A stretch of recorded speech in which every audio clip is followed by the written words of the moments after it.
Saya baru Nurdin dengan NIM 211009. Nama saya Eka Putra Apriharyanto dengan NIM 211014. Nama saya Muhammad Dafar Rahman Ramadan dengan NIM 211024. Kami dari tim Banyu Nusantara.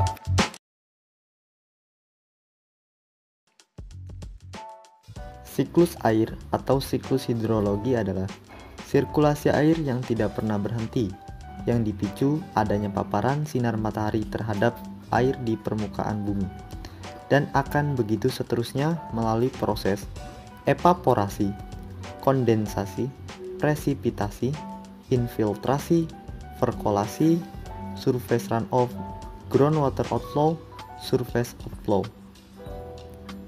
Pada video kali ini, kami juga akan mempresentasikan siklus hidrologi dengan skala sederhana dan menggunakan barang-barang yang ada di sekitar kami. Dan kami berharap dapat bermanfaat bagi kita semua. Selamat menyaksikan.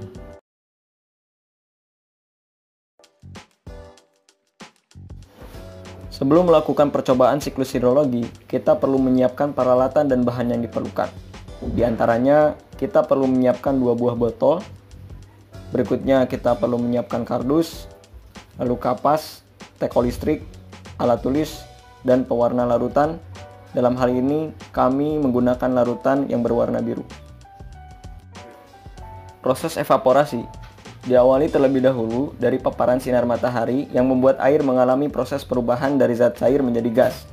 Pada percobaan kali ini, kami menggunakan teko listrik yang diperumpamakan sebagai laut dan gambar matahari yang diperumpamakan sebagai matahari, di mana air yang berasal dari laut akan menguap ke atas membentuk awan karena panasnya suhu dari matahari.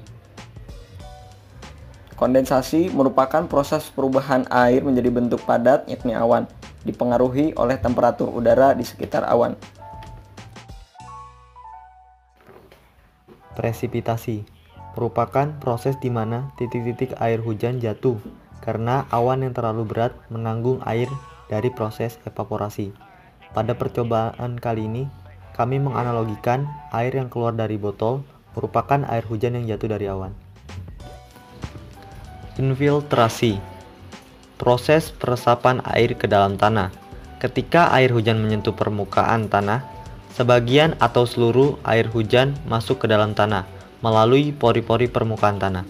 Pada percobaan kali ini, kami menganalogikan kapas sebagai pengganti tanah yang bisa meresap air dari permukaan tanah.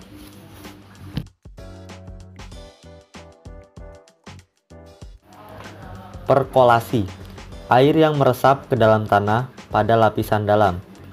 Sebagian mengalir di dalam tanah, mengisi air tanah, yang kemudian keluar sebagai mata air atau mengalir ke laut. Pada percobaan kali ini, kami menganalogikan air telah berhasil meresap ke dalam kapas, mengisi air tanah, kemudian mengalir ke laut.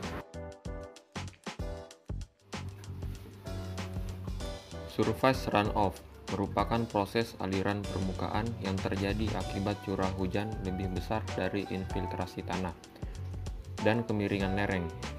Aliran ini kemudian melewati aliran-aliran kecil yang kemudian bertemu dalam satu sungai yang menuju ke laut. Pada percobaan ini, kami menggunakan kardus yang diperumpamakan sebagai lereng, yang dapat sebagai tempat mengalirnya air dari lereng menuju ke sungai.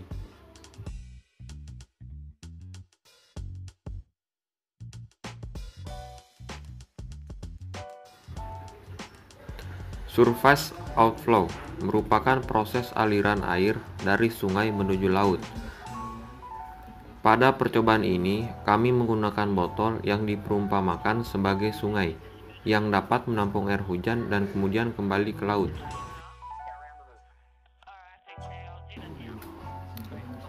Groundwater outflow merupakan pergerakan air hujan yang turun di permukaan dan meresap melalui tanah dan akan mengalir kembali ke laut. Pada percobaan ini, kami menggunakan kardus yang diperumpamakan sebagai lereng, yang dapat sebagai tempat mengalirnya air yang berasal dari perkolasi dan selanjutnya air mengalir menuju laut.